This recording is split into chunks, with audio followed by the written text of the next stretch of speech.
Good morning বন্ধুরা, তোমরা সবাই জানো এদেশিদের প্রিয় খাবার আলু পোস্ত বিউলির ডাল।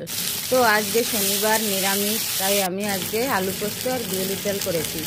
তাই কী করে করেছি আলু পোস্ত বিউলির ডালটা আমি সেটা তোমাদেরকে দেখিয়ে দিচ্ছি।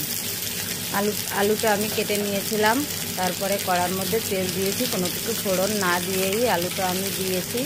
দিয়ে নুন হলুদ দিয়ে নেড়ে চেড়ে হালকা ভেজে তারপরে আমি জল দিয়ে দিয়েছি। জল দিয়ে সুন্দর করে আলুটা সিদ্ধ হয়ে যাওয়ার পরে আমি শুকনো শুকনো করে পোস্ত দিয়ে দিয়েছি আর দিয়েছি লঙ্কার গুঁড়ো। তারপরে করেছিলাম বিউলির ডাল। বিউলির ডালটা আমি করেছি শুকনো লঙ্কা আর মৌরি ফোড়ন দিয়ে, তারপরে সেটার মধ্যে দিয়েছি আদা বাটা মৌরি বাটা। এই হচ্ছে আজকে আমার আলু পোস্ত বিউলির ডাল করার